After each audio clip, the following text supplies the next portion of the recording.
Whatever the occasion, effortless elegance is right this way. Because Hilton brings you new ways to stay courtesy of the Nomad London. And it doesn't stop at award-winning dining in a space draped in velvet and illuminated by vintage chandeliers.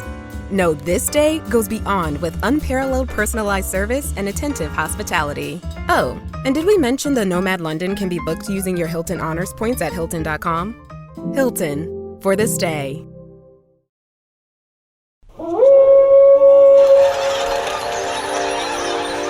News team, assemble!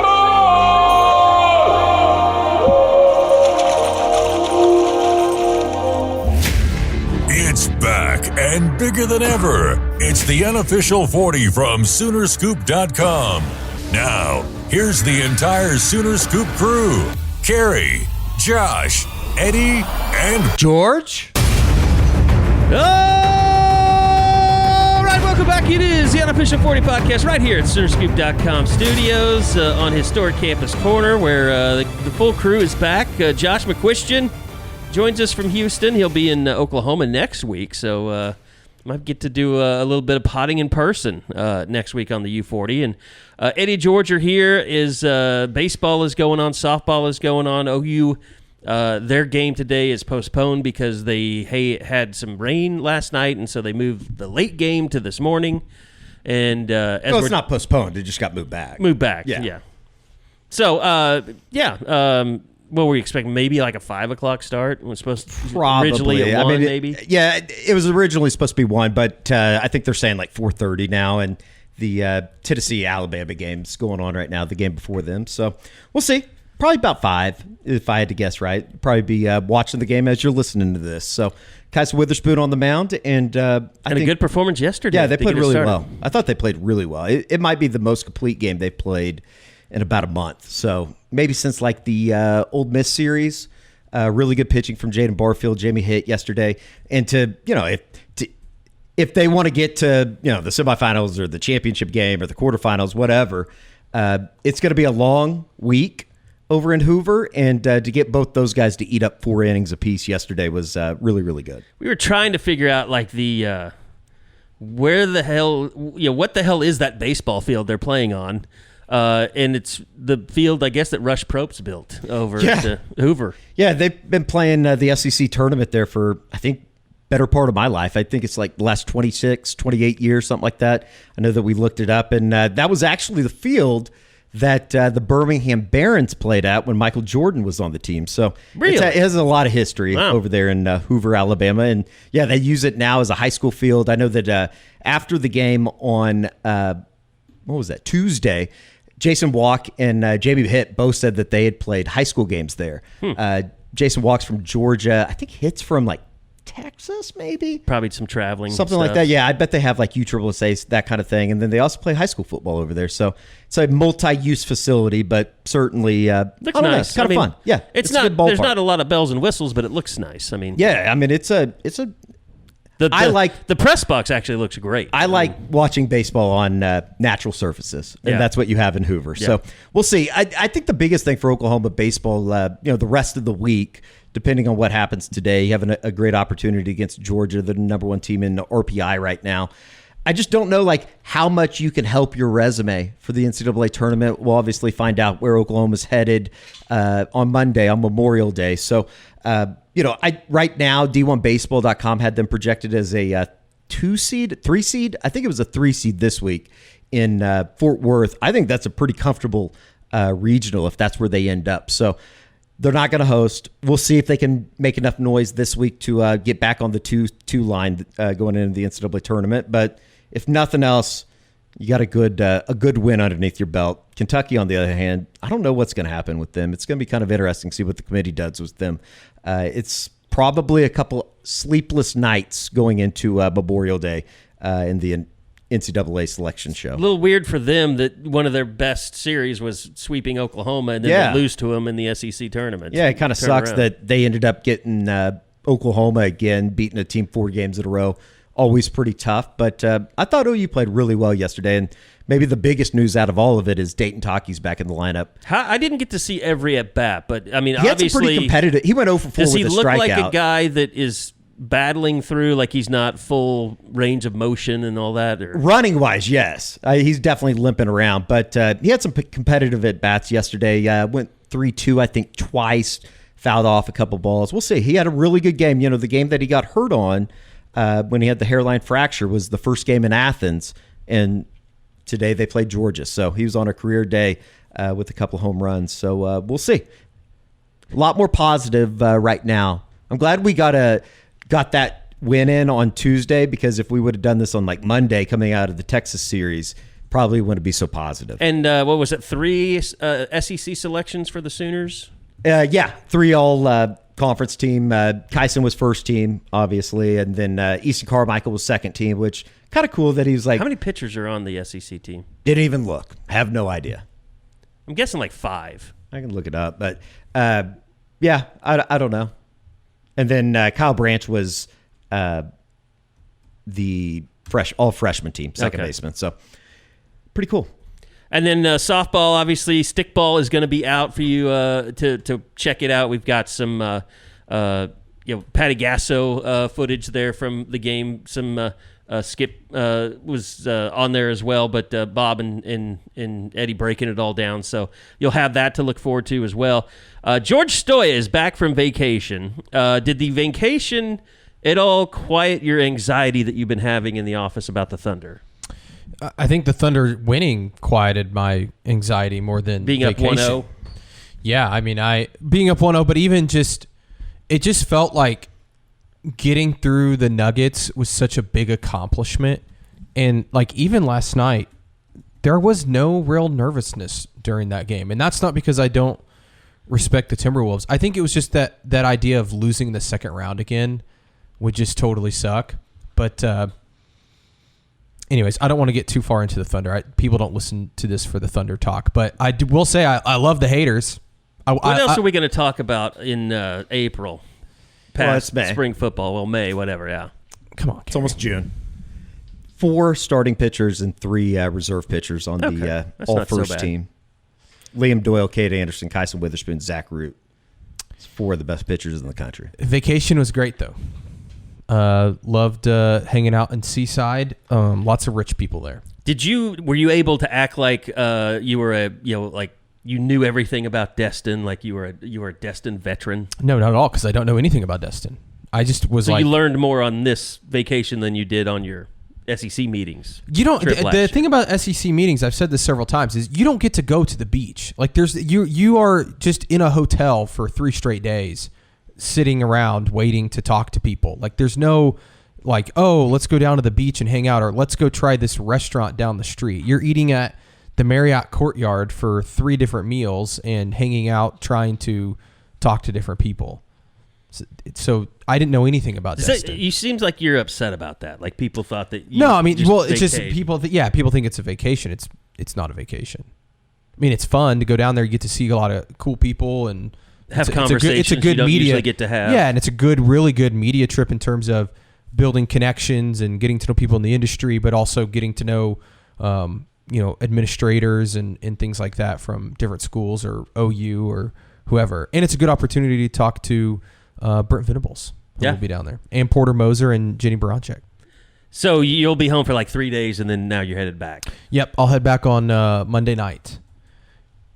And that's the one thing about Destin that sucks. Traveling there is kind of a bitch because there's not just a ton of flights. Yeah, you're flying either... You don't fly really into Destin. I mean, you can. You do, but like it's a good to the hotel. It's a good 45-minute drive from the airport.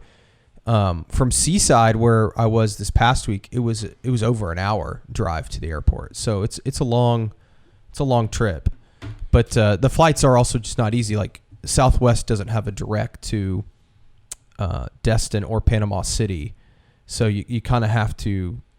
It's long travel days unless you fly like, I think Allegiant maybe has direct, maybe American.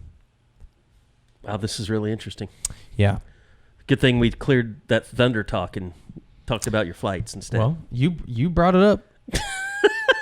Josh is here. He is going to be on a lot of flights coming up, coming to Oklahoma.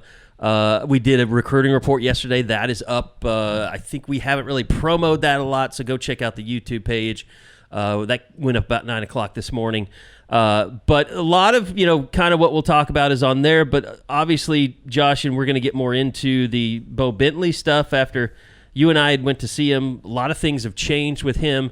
You had coaches visiting Jaden O'Neal last night, and it's all we're going to talk about it. We'll get to that.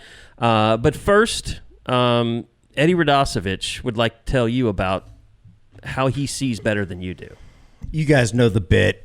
Our good friends over at Enjoy Vision, they're giving out LASIK basically for free. All you got to do is get a free consultation today. And to do that, you would go to enjoyvision.com. That is letter NJOY vision.com. And sign up. Just get it. $1,000 on LASIK. You can start seeing the good all around you. Enjoy Vision. This is where Sooner Scoop LASIKs. Also, our good friend Will Douglas from Cody Drug RX has told me that he is coming to the softball game on Saturday, he and his wife.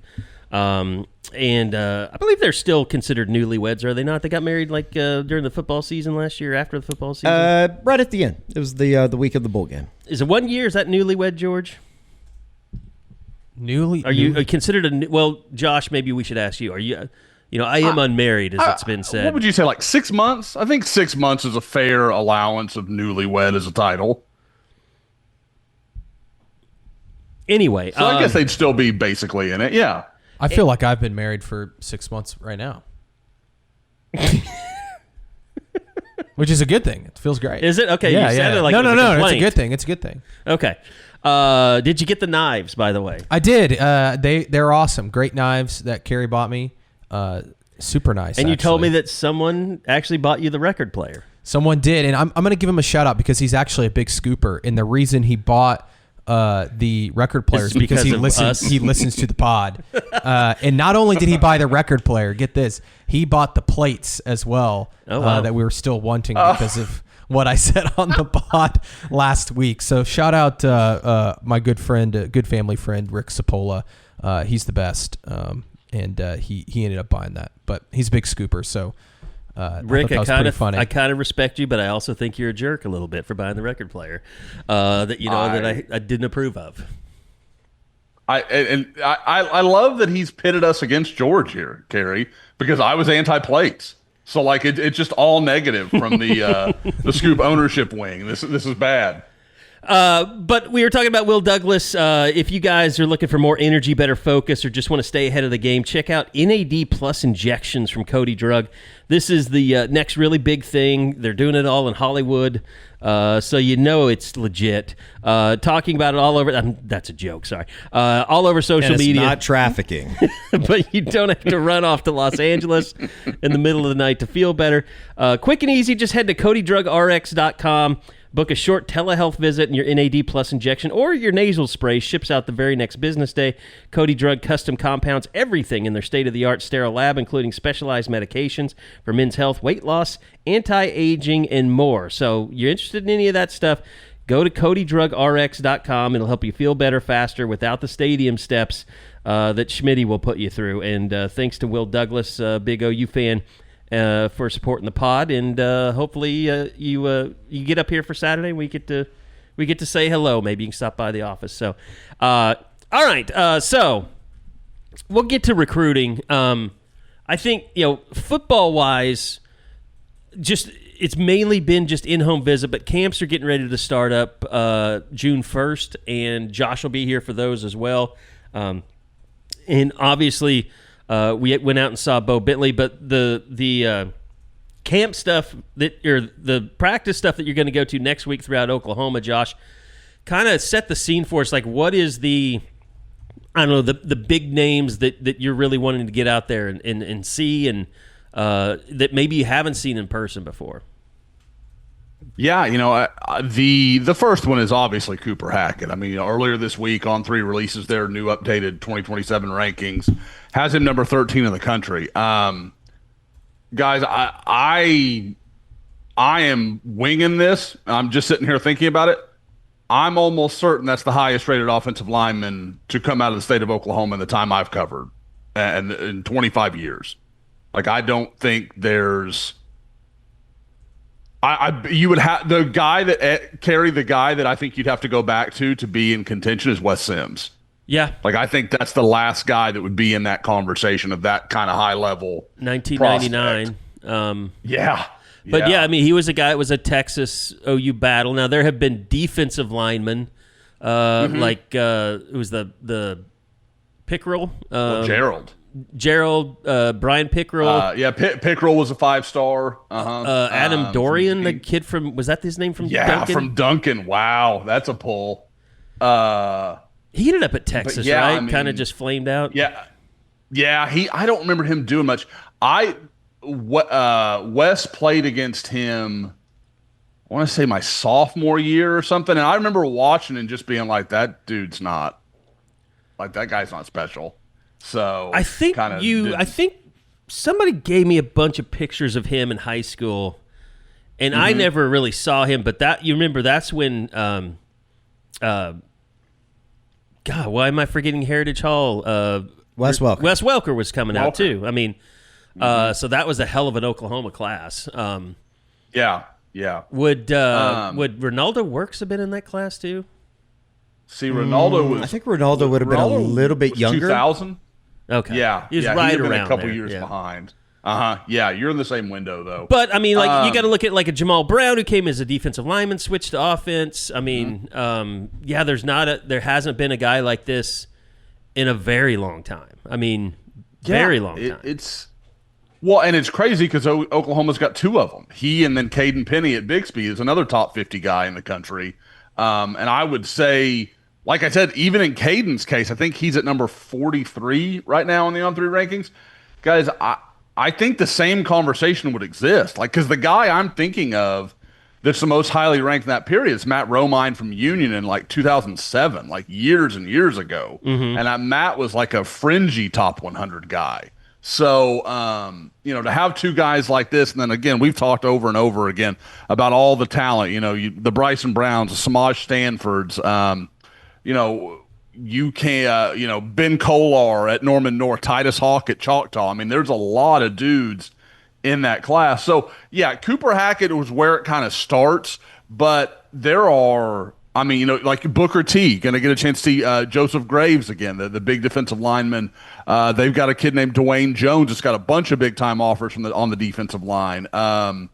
Edmund North actually has a young offensive lineman I'm really intrigued by. So, I mean, there are a whole mess of guys. And I would say the guy that has SEC offers is just going into his second year of high school that I don't think a lot of people talk about is Terrence Evans, the big defensive lineman from Union that's like a 6'2", 6'3", 300-pound sophomore in high school. He's just a mountain. And I have watched tape, and I see some stuff that you're just like, wow, that guy could be pretty special when it all kind of comes together. But I have not had a chance to really watch him in person because Kirk Frederick, who was there for years and years, was always pretty sheepish about freshmen. He wouldn't really say, hey, come look at this freshman. He wanted a guy to have played some varsity ball if he was going to tell Eddie and I about him when we came by practice. Okay, so I think it's like Tuesday, and what day will you see Hackett? Wednesday, a week from today. Okay. I'll see Hackett a week from today. That'll be a morning workout up at Fort Gibson. I mean, again, and for people out there that are like, you just pick days. Like, I'm worried about, like, I have to ask the coaches, like, what time are they going? Are they padded up? Like, because, you get out there some days, and to go watch a guy like Cooper Hackett on a no pads day, like, you're just like, well, that defeats the entire purpose. So you try and think through that stuff, and they're supposed to go pads that day. I'm hoping to speak with both he and Penny next week. We'll have some interviews to go along with all this stuff, all this other video content, and a lot of the background type stories that we'll do. But so several of these guys, like I said, I mean, you've got, Hackett's got an offer. Penny's got an offer. Titus Hawk's got an offer. Bryson Brown's got an offer. So there's a lot of guys that we can catch up with that, we can kind of start to really give OU fans a picture of this is what it looks like going forward for these guys, and, kind of sorting out who are going to be OU's kind of I guess, most probable targets. Ryan Reynolds here from Mint Mobile. I don't know if you knew this, but anyone can get the same premium wireless for $15 a month plan that I've been enjoying. It's not just for celebrities. So do like I did and have one of your assistants switch you to Mint Mobile today. I'm told it's super easy to do at mintmobile.com/switch. Upfront payment of $45 for 3-month plan, equivalent to $15 per month required. Intro rate first 3 months only, then full price plan options available. Taxes and fees extra. See full terms at mintmobile.com. So, I mean, look, I understand people have been a little down about recruiting and where OU sits right now, but we've talked about like how much movement could be happening here with camp starting and this and that.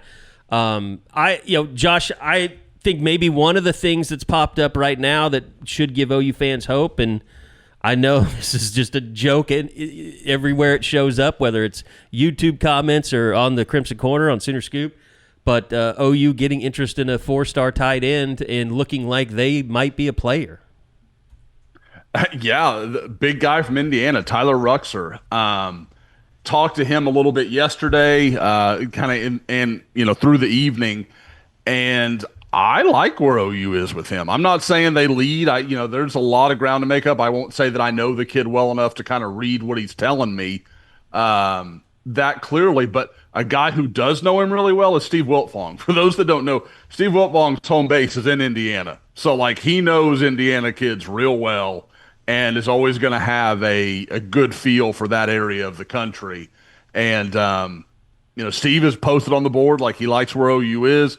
This is a kid that's now moved his official visit. He had one for Purdue on June 6th. He's taken that one out, moved OU into that weekend. Again, all the signs are like, man, he might be on commitment watch. Like, I might keep an eye on him on that weekend. Now, again, I don't know him well. I'm kind of playing history. I'm playing my experiences to say, okay, these are things that kind of trend in that direction, more so than like I have a feeling in talking to him. So, again, take it for what it's worth. But I do think Oklahoma is clearly heavily involved. And you look at the programs he's looking at, guys, the schools he's talking about, Northwestern, Purdue, Minnesota is somewhere he's got a visit set up. These are not schools Oklahoma loses recruiting battles to. That's not a thing. Duke is another one. So I'm just real interested where this could trend. I think Oklahoma could be in good shape. I do want to say, Carey, you mentioned I haven't mentioned him really anywhere, but Brian Harris is announcing on Friday, a big defensive lineman from Mandarin, Florida. I am very much on the cusp of putting in a prediction there. I think Oklahoma's in really, really good shape. 6'4", 290, big-bodied guy from Florida. I think he's super athletic, could play. You could play him maybe as like an edge, even if you wanted to do some unique stuff.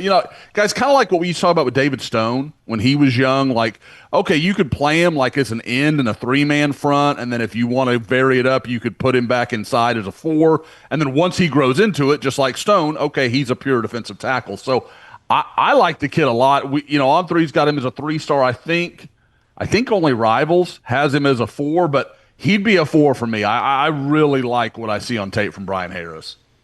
Be another good recruiting win for Todd Bates, obviously. Is he a guy, Josh, that, as many guys as they're going to lose over the next few years, how quickly do you think he could acclimate himself to, this level of football? Well, I always, I like guys that come from competition, and obviously being a guy in Florida, he's faced good linemen. It's not a situation where he's played nobodies and you don't really know what the learning curve is going to look like for him. I mean, you don't, but there's reason to think that he'll be okay.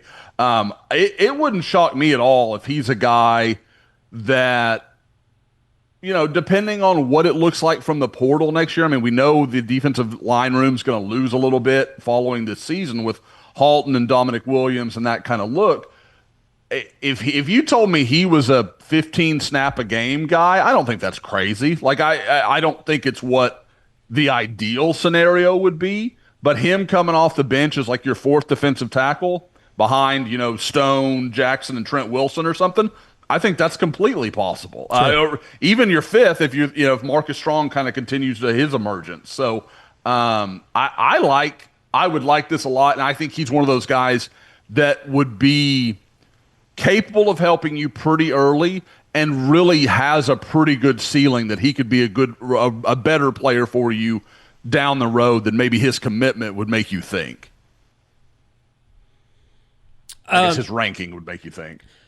What about, in terms of other 2026? I mean, we ask, he seems like every week. I mean, you just said a guy that you think could be the next to commit, but what is kind of the plan moving forward, I think, with this staff and just trying to kind of build that momentum? I mean, obviously, we're sitting here kind of second-guessing what they're doing in the quarterback situation, but other positions, does it look like linebackers kind of coming into focus with so many people questioning what they were doing there?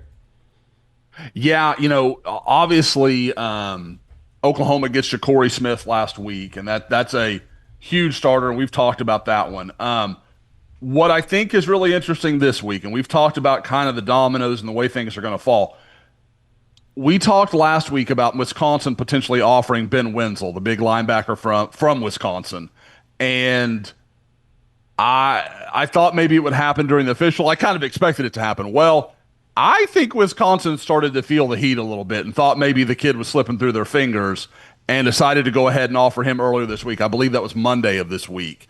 And now it's all up in the air. Now, he's still saying he's going to take his OU official. He's set to go to Wisconsin at the end of the month here on the, I guess it was at May 30th. It'd be the May 30th weekend.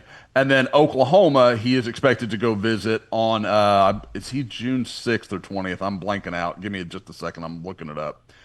He'll be at Oklahoma on June 20th. So if he'll wait those weeks until Oklahoma can get him back down for an official, because he already took the unofficial about 2 weeks ago. If that can happen, I think Oklahoma's a real contender, but it's going to be about him getting out of that Wisconsin visit uncommitted. Like, I think that's a real question mark, and I know people would say, what's Wisconsin? It's a state that loves its program. I mean, like, he's a home state kid. Like, it means something to him to have that offer. That's going to be a hill for Oklahoma to have to climb. Now, what I will also say on the flip side, and I'll have a lot probably in Scoop on this, I told you, it's not a huge surprise. When OU got Nico Jandro, obviously their chances for Bo Jandro went way up.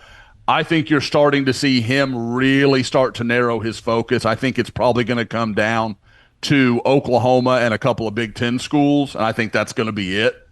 And I'm sorry, one Big Ten school, and I'll drop one of the names, and Texas. I think Texas may get an official visit from Bo Jandro. I really you can tell me brothers might separate. Brothers separate, and one goes to Oklahoma and one goes to Texas. I don't believe that's happening. I don't see that as a thing. I don't think that's realistic. Be kind of fun, though. It would be kind of cool. It would be wild. I mean, the house I don't know. would be a war zone. That's never happened, right?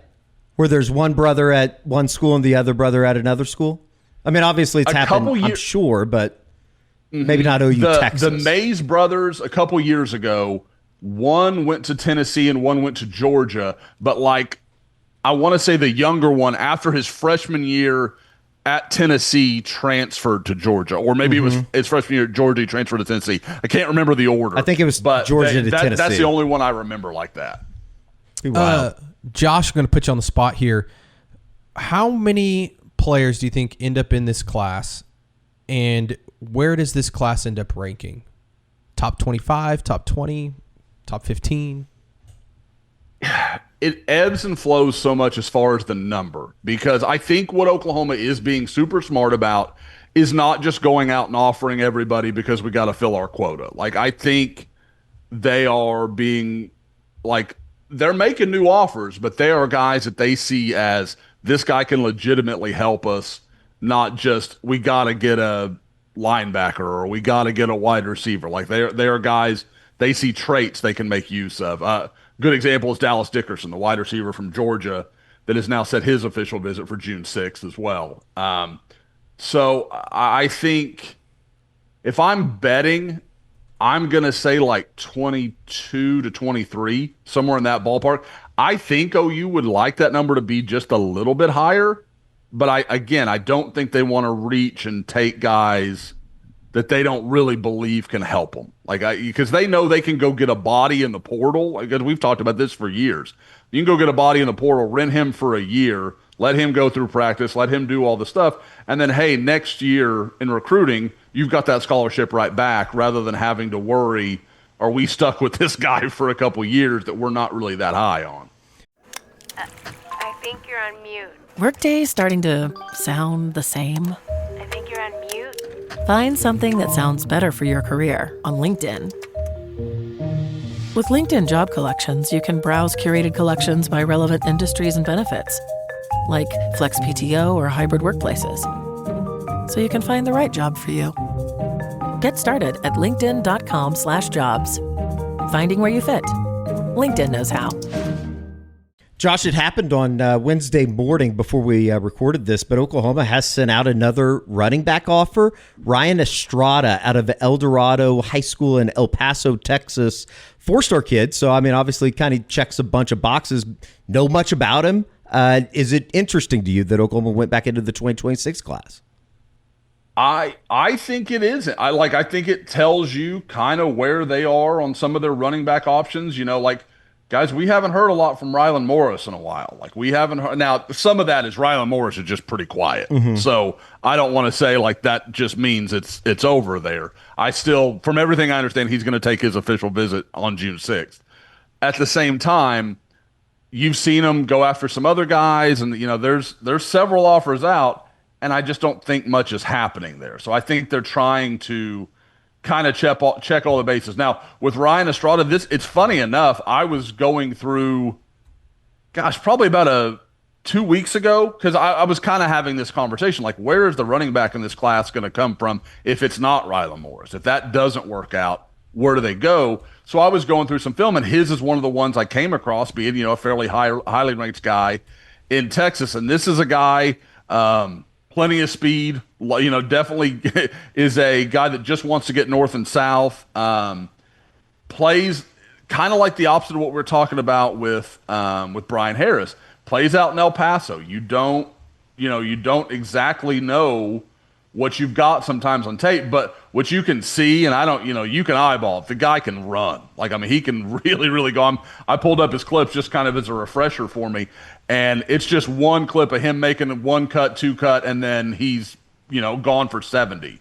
So, again, he's not facing elite competition, but we keep talking about this with the way OU's evaluating they're looking at traits. And this is a guy that's got height and size, and he can really run. And I think there's a feeling of okay, we can work from there and build on those things. And again, like you said, Eddie, this is a guy that's valued. I mean, he's not some nobody that OU just went and found. He's got plenty of offers. He's a coveted recruit. I had one thing I wanted to talk about was next season, and it's strange to me that there's only, not strange, but it's interesting that really there's only one guy that we haven't seen from last year's recruiting class, and CJ Nixon, that maybe can make some type of an impact. I mean, we know everybody that's been through spring practice where we could see him enough to say, okay, that guy's got a chance. I mean, whether that's Michael Fasusi or Ryan Foje or whoever. But to me, it seems like CJ Nixon would really most likely only make an impact if he came in and played tight end right away. Or could you see him doing something on the defensive side? Oh, no. I don't see him ready to make an impact next year as defensive end, especially with what is in front of him. There's enough talent OU has in front of him. They shouldn't need, at the level he can help them, I think they have better options. Now, I think CJ is super talented. He could be a very good player. He's just he's a guy that, like I've said before on the pod, he grew up thinking about playing basketball. That was where his head was at. And I think it's only over the last couple years he's really accepted he's a football guy. 2 or 3 straight state championships? 2, I think. Yeah. Maybe, I know he was awesome in the tournament this year. Yeah. Sorry, I just No, you're. But I mean, like, and again, and when you look at those guys, we can all list off half a dozen great. I mean, we're talking all-time NFL great tight ends who have basketball backgrounds. The Gateses, the Tony Gonzalez's, all those guys. I can only really think of like one basketball guy that played like basketball at a fairly high level that was an outstanding defensive end, and that's Julius Peppers. Like, that's the name that comes to my mind when I think of guys like that. So, and I just knowing CJ a little bit and being around him, I've met his dad, and again, I can't ever his dad makes CJ look like a little kid. His dad is an enormous human being. I think certain guys are just made to be defensive ends. Like, like you look at a guy, like R. Mason Thomas is a perfect example. R. Mason Thomas, like, from snap to snap is 100 miles an hour. He doesn't know any speed, but just full go.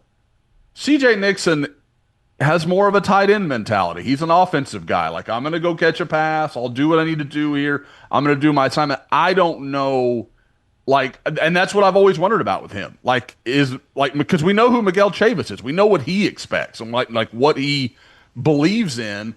And the talent is 100% there for CJ Nixon. It's just a matter of if Miguel Chavis can get him to where he needs to be. Because he kind of has that basketball guy feeling to him. Like, do you want to be as nasty as you're going to have to be a defensive end in the SEC? Yeah, I can see that. I mean, the thing is, I don't mean that to crap on him at all. Like, he's super talented. It's just we don't know that. That's an unknown for me. Well, I mean, I remember we sent people out to see him twice. I think Brigg might have gone 2 times to see him. Mm-hmm. And I got to think, he loves basketball because basketball has been exciting for him. Like, he doesn't really get to do a whole lot on a football field, and he hasn't, up to this point. Like, if he's a tight end in college, that's so much more action than he's ever had in high school. I mean, we literally couldn't I don't think he's going to play tight end, though. Yeah, like, I don't think that's even. Josh, correct me if I'm wrong. I don't think that's an option. No. I think that's something, to his credit, Miguel Chavis had to work really hard on. Like, I think if Oklahoma had pursued him as a tight end from day one, he would have been committed probably months before he actually committed. I can remember talking to him in our first interview, and he was like, yeah, I like defensive end, but I like catching touchdowns and that kind of stuff. And again, like, you can, like, guys can understand, like, hey, look, man, you can go be a millionaire. Because CJ is 6'5", 230, runs for days, has all the athleticism you could look for. If he buys in and gets it and everything goes in his direction, CJ Nixon has a talent to be an NFL football player. Like, that ending exists for him. It's just a matter of, do you want it like that? Do you want it that bad? And I think at tight end, again, not to say that tight ends don't have a lot of work to do and it's hard as hell, but there's a little more glory in it than there often is at defensive end. Like, you think about being Ethan Downs, a defensive end. Ethan had to work his ass off to be noted. He's a really good football player, but, like, he's not going to have the highlight reel plays. Guys, I bet you OU fans could name more Bauer Sharp big plays from last year than they can Ethan Downs. And Ethan Downs was clearly a better player at his position. And again, I don't think it's, he's going to play tight end. I'm just saying he's not really needed. Like you said, Josh, he's not really needed right now at defensive end, and he's needed it. They need tight ends. It's an idea that I don't know why. I think all the guys they have on campus would be more prepared to play tight end than. I think CJ Will Nixon Huggins would. is serviceable. I think Jaron Kanek would be more prepared. Yeah, as a blocker and all that, and guy that can run an offense and do things that they're asking him to do. I think the more likely scenario than a true freshman coming in and playing is them just saying we're not going to play a tight end a whole lot and going 5 wide. And especially somebody that didn't go through Winter. the spring. Right. Yeah. If he was here in the spring and they were like, hey, we need you to come over and at least try to play tight end, then maybe you could have an argument for him to play next year for OU, but I just don't see it happening. Well, and but I don't see it happening at defensive end, though. I mean, not well, next no. year. I mean, I don't think that's a problem. I think he's okay with that. I think that's part of the plan. I mean, I think they should change the plan. Well, then you should be head coach. I'm labeling this in the notes as a weird C.J. Nixon conversation. It's fine. What does every USAA member have in common? Family. We're one big family who supports the military community and their eligible families.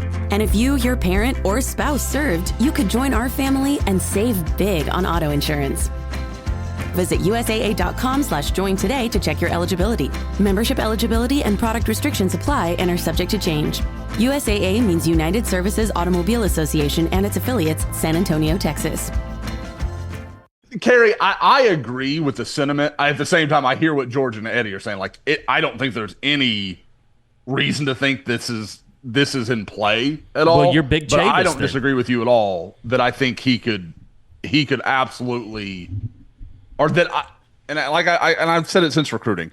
I buy in to him getting to his ultimate upside as a tight end more than I do as a defensive end. I guess is the best way to say it. I think it's an easier path for him to get where he needs to go. I don't trust the staff with their toys. It's kind of what I'm saying. I want to be Jim Nagy's assistant. Anyway. No, but I mean, I'll say this, George, from everything that we saw in the spring, let's leave Michael Fasusi out of this because we know he's going to be a part of things at some point. Who are the guys that just arrived? And you can include, young guys. Let's go with younger guys. And it could be transfers, but they can't be like juniors or seniors. Like, who's going to make the most impact in 2025 that we saw of the newcomers? Excluding the quarterback. Yeah, and not Jade John Knott. Mateer. Well, and Jade Knott. Yeah, he's a senior. I'm going to stick to freshmen because I don't think they brought in a ton of young guys in the transfer portal. Elijah Thomas. Yeah, that's the first one that came I to think my that's mind. the first one that comes to mind to me. I'm trying to think on defense if there's anybody. Maybe like a Cortland Guillory could get on the field some at corner. Maybe Trent Wilson on the interior, but I still think he's probably a year away from being somebody that plays a ton.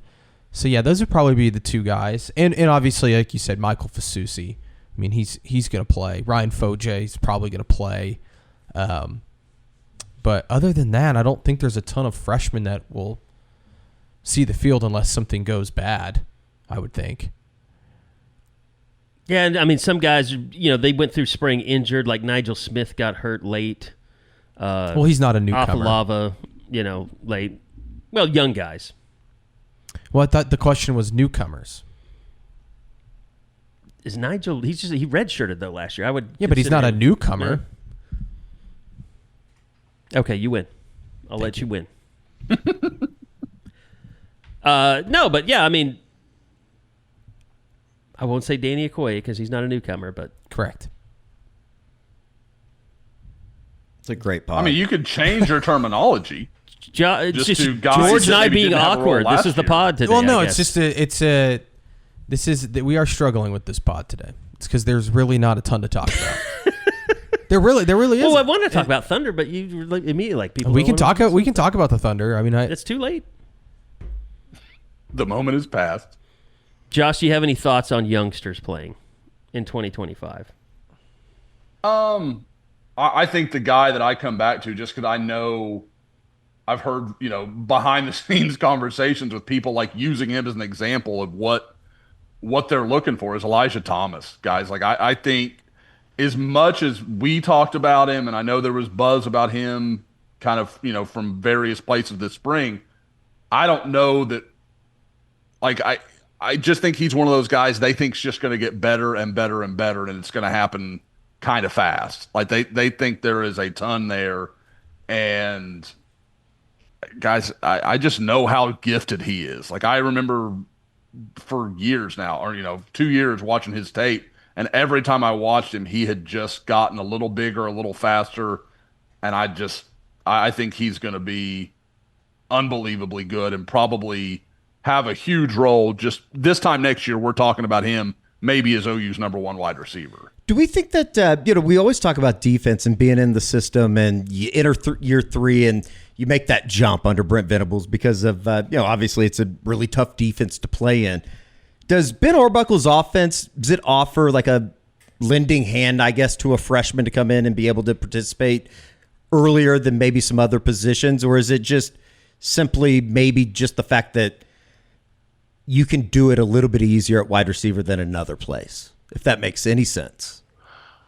No, I hear you, because the guy that comes to mind when you ask that is the Wayshawn Parker kid. They had a running back last year at Washington State that was a true freshman. Guys, a little bit undersized, ton of speed, freshman running back. Guys, and I was a little surprised by how much feedback I got on Torrey Blaylock this spring. Like they like him. Like they really Physically, think there's something there. Yeah. I mean, and again, this is a guy. Talk about pedigree. I mean, Dad played in the NFL for a long time. I mean, this is a kid that grew up around it, knows what it looks like. I think that was what drew him to DeMarco Murray, is all the similarities between his dad, Derek, and Torrey himself. So I could see that. Now, again, I hope Oklahoma's living in a world where there's not a ton of touches outside of Jaden Ott and probably Xavier Robinson. Like, I think that should be the focus of what you're doing. But if you bring Torrey out to do some, I don't know, even like a direct snap couple of like stuff like that where you're just getting him downhill and letting him use his speed, I would be tremendously interested in seeing what that looked like. I think there's one guy on the roster that's really intriguing to me, even though we didn't really hear, a lot, nothing like we heard with Elijah Thomas, but because I think, these are, a new group of receivers. Like John Mateer is going to be working with them a lot, doing voluntary workouts, working on routes, all that stuff, finding guys he can trust. I wonder if a guy like Manny Choice can't make a jump in fall camp next year just because of his size. They don't have anybody with that type of size. I mean, other than Jaden Gibson, unless he's healthy. I don't think that's crazy. Again, because Carey, we've talked about it, man. Like, you can't appreciate how big that freaking kid is until you're close to him. Massive. He is a big dude. Just big shoulders, almost like big arms, awkwardly big legs. so. Yes, like it surprises you he can move like he moves when you see him. I'm just looking down the roster, and George, to your point, we have broken down every damn player so much on this roster. I know, we've talked about all of them. It's gotten to I'm just like, and it always hits you this time of year. It's like, can we just get to the damn at least season? Next week, have a little bit more news. Obviously, you're going down to Destin for the coaches' meetings or the spring meetings for the SEC. And, I think there is some news that usually comes out of that. Hopefully, Brent Venables will talk about. I'm super interested to see what their situation is with Jaden Gibson. Like, what's the situation? Is he going to be able to play next year? I don't know. Like, he obviously missed the spring. He had the setback. Where's he fit into everything with Oklahoma? Because I think there's a lot of people that never thought that we were going to get to this point. I thought he was going to enter the transfer portal during the spring. Well, didn't the setback happen even before spring? Like doing it was right before on air spring with practice. Mateer, It was like voluntary? 2 days before spring practice started, and I think it was non-contact. So that would have been early March. Yes, You're almost 2.5 months, probably 2 months about past that injury, depending, if he had to have a cleanup. We don't, do we know that even? I have no clue. We don't know anything. Yeah. I don't think anybody no one's ever addressed anything. Asked Brent. Well, we only spoke to Brent. Beginning and end. So there's no the time that we had with Brent, Jaden Gibson's injury status wasn't really on the forefront. Like, no, wasn't. There were so many other things we had to get to right. besides just a guy that's not. But I'll definitely ask him that, and then as well as just asking him about the spring portal and some of the guys they got, because we haven't spoken to him since they've added the 6 guys they did this spring. So it should be really good to get to talk to him. And again, it's kind of a setting where there's not a whole lot of media there, especially not a lot of local media from Oklahoma, and being able to ask him some of those questions, but also some bigger picture questions as well. I think the program is good. It's just really tough right now for coaches to really say much about the future because of all this NIL stuff that's out there. That it's so unsettled right now. And I hate even getting into it because we all know you could, I mean, like I'll go on the board, shout out to Boulder Sooner, who I fight with all the time. I just stopped, engaging with him because we all know how this has to end, which it has to end with players bargaining with universities to, basically say this is how much we should get paid. Like instead of this wild free market where NIL can be anything, and it's all about the deepest pockets. It's all about Texas and Ohio State, Texas Oregon, Tech. yeah, Texas Tech. Like it's crazy. The new McCrispy Strip is here. Dip approved by ketchup, tangy barbecue, honey mustard, Sprite, McFlurry, Big Mac sauce, double dipped in buffalo and ranch, more ranch, and creamy chili McCrispy Strip Dip. Now at McDonald's. Ba-da-ba-ba-ba. And everyone's kind of still paralyzed, and no one really knows, coaches at least, how this affects their, transfer portal, business in the future. How it affects how many high school kids they can bring in. I mean, it's very difficult, I would think, for coaches in this climate to really talk about anything in the future other than what's on their roster right now and what's going to happen next season. I get all my NIL government court case decisions from you, so ditto. I agree. Which I don't even really talk about as much anymore because it just infuriates half of the fan base, and the other half of the fan base are the know-it-alls. That there's a new commission every day or a new bill in a different state. Saban gets involved, and then Trump gets involved, and then Coach Campbell gets involved. I love Saban coming out. I think it was last week, and he's like, I don't even know if we need this commission. It's pretty cut and dry. Be interesting to see if he talks to the media next week down in Destin. I don't think he'll be there. Oh, he won't? I don't think so. I thought it might be like an ESPN I don't thing. know. I think Feinbaum's usually the only guy they send down there, isn't it? Yeah, Feinbaum will be there live, and I'm sure Brent and Josie and others will go on that show. But I bet you'll be asked. I think Andy Staples will be down there too. I don't know if he's doing a show from down there, but he's done a really good job too, kind of breaking down what's happening with all this and putting it in really easy terms to understand. Yeah, I mean, right now the big thing is roster limits and what everybody. I've seen people like, oh, Josie screwed that up. No, that was an SEC thing that said that you had to get your roster down to 85 or whatever it was.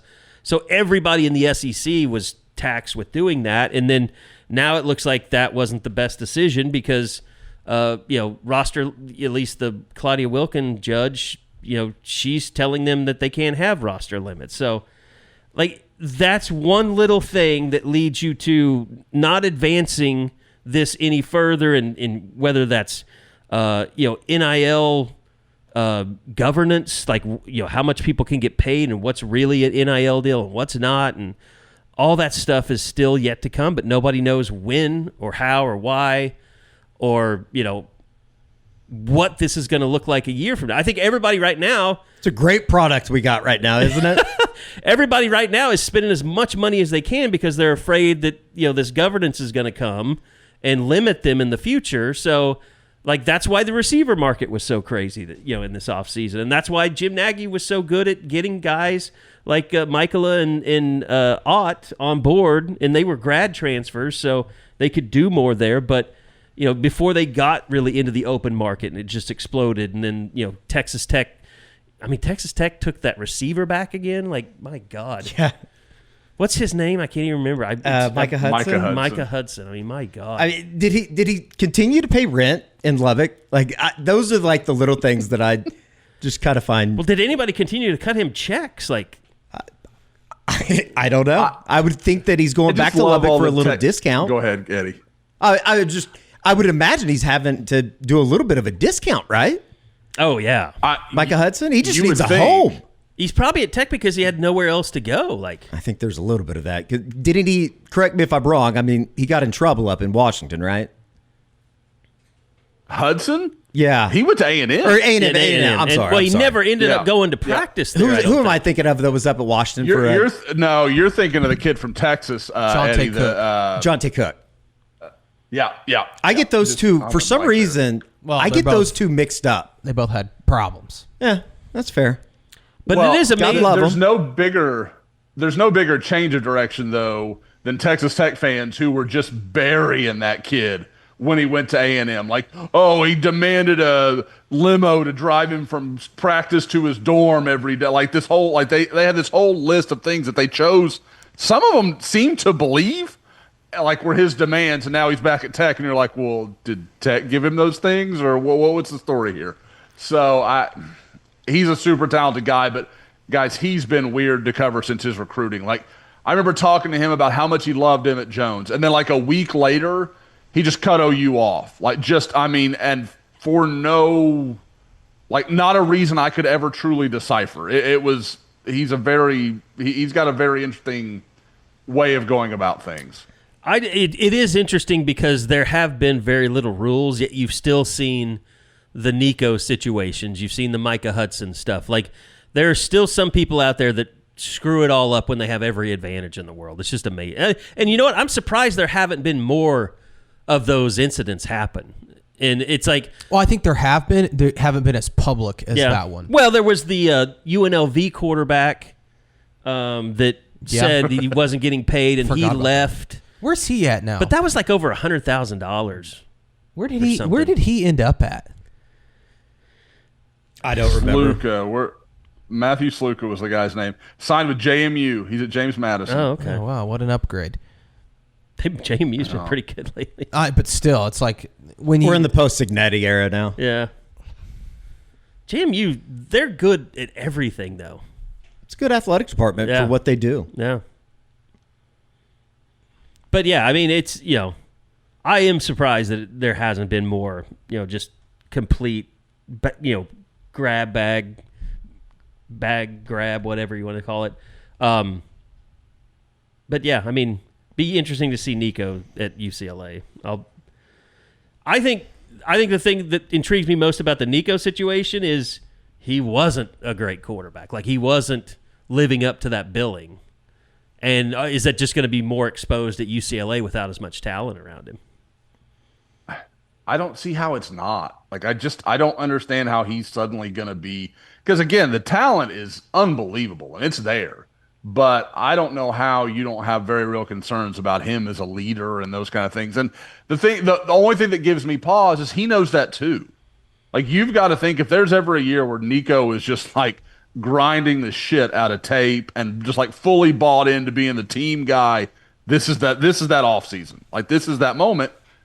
Because if he goes and does something, he's still. He's watching Eddie, the Cubs. I'm watching it as well. Big Cubs game. Oh, the Cubs. Yeah, Kate Horton was great today. He was great. He's not going to get a decision. Yeah, he's not going to get the decision, but just took the lead in the 8th. I saw Meyer was pitching well. I hadn't seen that Cade was on the other side of that. Man. So. The Max Meyer kid, he's really good. He's really he good. shoved against the Cubs about a week and a half ago up at Wrigley. Got the win. Now, Terry, I was going to ask, did you see the thing? And I don't even know where it came from. I heard it, like somebody was talking about it, and I haven't looked into it enough to read it, but let's just, shoot from the hip here in this pod where we don't have a ton to talk about.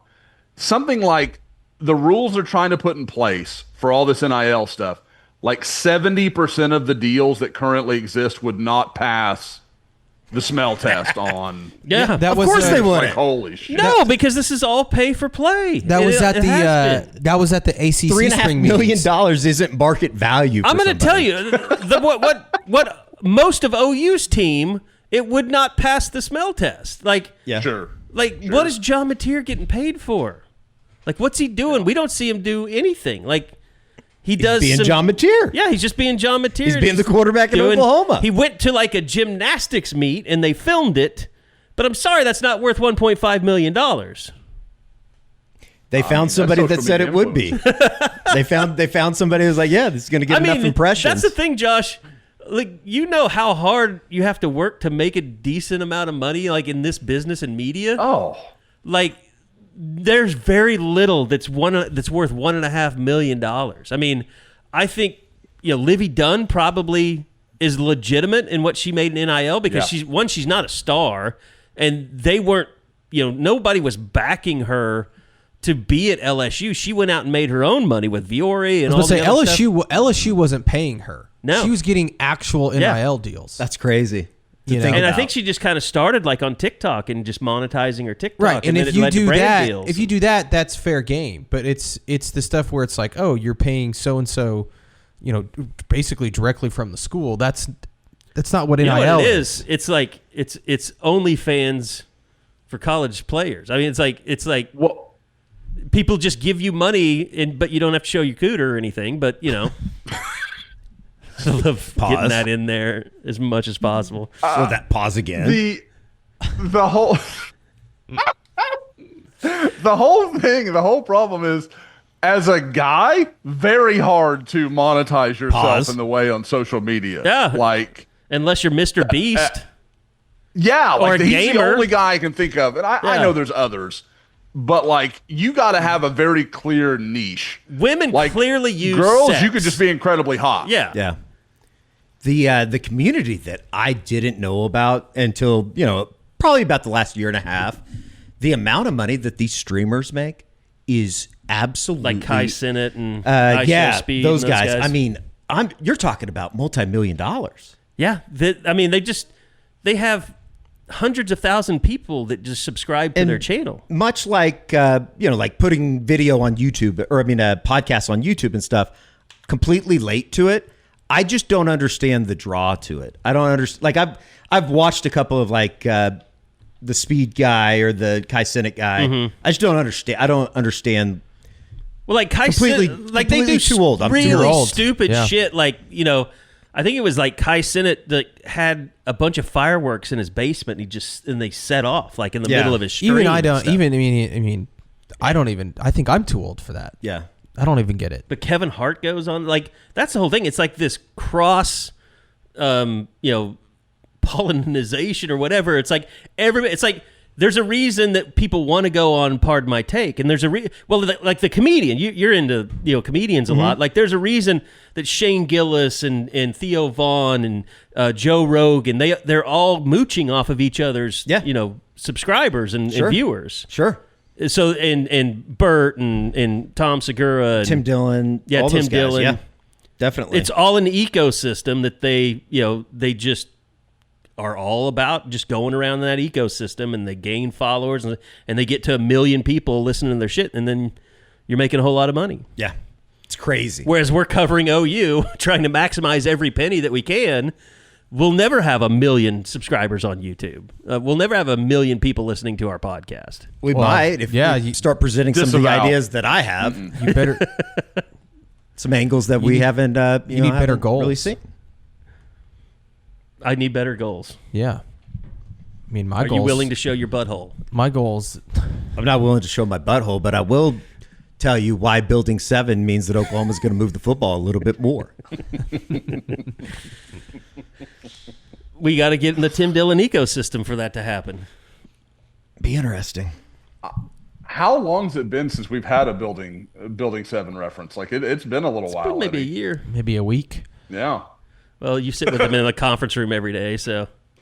I guess I mean live on air. I can only imagine. I should have been more clear. Like George and Eddie, it's baseball right now, so Eddie's more involved in baseball. But I'll hear some of the podcasts that he listens to, especially like when you guys go on the road together. You're always listening to like Tim Dillon, aren't you? The Tim Dillon show, that is just some wild stuff on there, and Eddie loves it's entertaining. I get where I now see where Eddie gets his humor. It's directly from that show. I find it to be funny.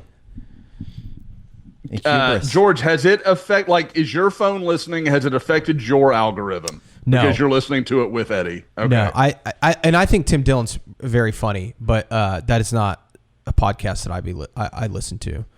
I mostly listen to, like, in terms of national podcast, Pardon My Take, and so every once in a while I'll listen to Shane Gillis, his podcast. It's pretty good. Yeah, those guys are good. I listen, not surprisingly to anybody, a bunch of college football, a bunch of soccer, and then I've got like the Workaholics. Their podcast is hilarious. Like I need to listen to that. I would enjoy that, I think. Yeah, they're very funny. I'm all in on the Thunder though right now, so I'm like religiously listening to Down to Dunk, by Andrew Select and those guys. They do an unbelievable job. So I listen to them. And then I've even listened to Rylan Stiles over on Locked on Thunder. All those guys do a really good job. Yeah. I followed Rylan like this week and didn't realize he had been following me. I had no idea. I was like, oh, wow, that's kind of cool. So that's just a little overlap. He might have been an OU grad. I don't know. But he does a really good job. Yeah, I think I enjoy like the fly on the wall thing because I like all the SNL stories from Spade and Carvey. Because they'll have guests that have like appeared. I know Kings of Leon went on there one time, and they talk. They basically take you through what it's like going on SNL, which is pretty cool. I've started listening to this new guy. He kind of does like political things. I think it was out of Austin for a little bit. It's Jones, Alex Jones, I think. Okay, I knew it was a bit from the beginning. I knew there had to be something. I don't know. He just brings up some stuff that you don't normally hear. You like his on vitamins? mainstream media. Not doing that. I'm sticking with Will Douglas on that stuff. Cody Drug. Speaking of vitamins, has anybody watched the Liver King thing? The documentary? I can't stand I kind of him. wish that guy would go away. Yeah, I can't stand that guy. The Netflix special. That dude's wild. Oh, he's a big fraud, isn't he? It's a big fraud. It's a bit. I don't. I mean, like, I'm sure that like he is 100% not what he represents, but I remember him from a couple of like kind of when he had a big run a couple years ago, like when he first started to get out there, I guess during COVID, if I remember right. But I didn't know the story. So like I'm watching, Tiffany and I stayed up late one night and we're kind of watching it. And I'm just like, it just keeps getting deeper. And you're like, holy shit. Like this is stuff this guy seems to believe, like has his children taking part in it. It's just like, whoa, this guy's out in left field. Yeah, I will say that, I mean, part of my take is I think we all listen to that at some point or at least watch it on YouTube or whatever. But that's, to me, the best thing about part of my take right now is Jerry O'Connell. Yeah, it's been great. Mr. Bing Bong. Yeah, Mr. Bing Bong. I mean, he's done such a good job of going from kind of like this meek, like didn't really know a lot about sports and was kind of, I don't know if that was a bit, like pretending to not be. I think it's a little bit of a bit. It was, but now he's developed this character and it's just fantastic. And now his wife is more involved in it. And but yeah, Mr. Bing Bong. That's my favorite is that because the only time I feel like Jerry ever gets vaguely uncomfortable is when they start talking about their background with her and like posters and that kind of shit. And that is perfect. The great Rebecca Romaine. She just followed Big Cat and PFT, so that. Oh, should be really? pretty I good. didn't see that. I missed that. They've been begging for it, but yeah, very entertaining. You guys read any new books lately? Shut up, George. I just started reading a book, Stephen King book about the JFK assassination. Ooh, I bet that is good. Yeah. Are you talking about the one where the time traveling book where he can go back and don't tell me what happens. It's like it's not a real dialogue on JFK. No, but I mean I think I haven't gotten I'm only like 50 pages in, but I think it gets into some of it. I don't know. Gotcha. All right, well let me know. You can give a book report when we get to mid-June and there really is nothing to talk about. Oh God, I could do that for days. My Audible is we out of could maybe control. do a conspiracy U40 at some point this summer. When do we do Eddie, the I've got a Doom new pod? one you should explore is the Titanic, man. I just read a Titanic book that was kind of wild. Yeah, I don't know if the Titanic actually happened, so kind of over it. Do you think that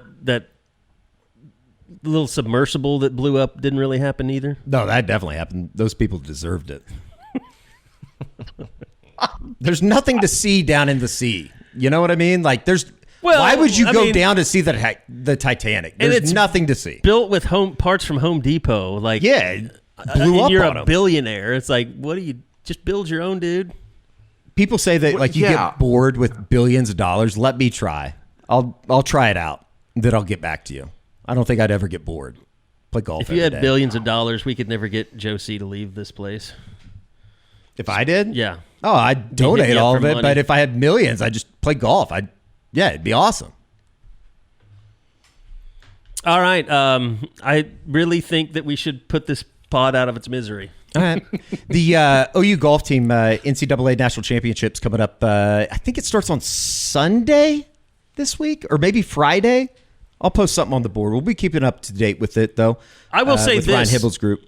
Too. I mean, it has been shout out. I know we got a stickball, but shout out to the softball team. I mean, it's been unbelievable. So much fun to kind of watch the explosion. I mean, it's not with unbelievable as much as it is like it very is believable, but it's unbelievable. It's a whole new group of players. Yeah, and like they're playing like the players of the past. All of a sudden, at least offensively, I think this weekend will be not like really tough, but I think it's going to be tough. I think Alabama just coming in and the way that they won the regional, outscoring them 31-3, I think is going to make for a interesting, okay, this is another step though in your journey type of deal, if that makes sense. And I seem to remember, it feels like OKC in the Denver series. Like you got through that so easily, and now there's a real test. Like this is a more real test, and if you were to get into a leverage situation and you're having to bring in Audrey Lowry or you're having to bring in Kirsten Deal, how do those players respond in the circle against I think a pretty good Alabama team? And obviously they took 2 or 3 from Oklahoma about a month ago. But I mean the bats that they're swinging. I mean, they've been incredible. Ella Parker's home run. Good God. JT Gassos, we have him on the radio on Tuesdays. He said that's the farthest ball that he's seen hit by an OU player. It's like top 3, and I want to say one was a aloe bomb, and one then had the to be a other one Chamberlain. was no, he didn't mention Lauren. It was somebody recently. I can't remember who it was though. Huh. Wouldn't have been Hey, Kinsey. I had a question, guys. So I was just looking at it briefly before we went on. Now, does it reseed? Like, does Oklahoma move into the number 1 slot? No, and they play, OU will play the winner of if they were Tennessee, to get Nebraska. to Oklahoma City. Okay, they would play Tennessee, Nebraska that's Super Regional wild. winner, which Jordy Ball up for the National Player of the Year award. Nebraska has been unbelievable with her in the circle. It would be so been great much on fun offense, too. if we could, hitting home runs. I think she was both she was the Player of the Year, but she was, I think she Pitcher and led the Big player. Ten in batting average or RBIs, one of the two this year. Home runs, I think. Was it home runs? I think it was Maybe home it was home runs. runs. She had like 21 home runs or something crazy. Home runs and She's slugging, unbelievable. slugging, But if we're setting up next Thursday for an OU Nebraska in Oklahoma City, that'd be awesome. I think there'd be some animosity towards.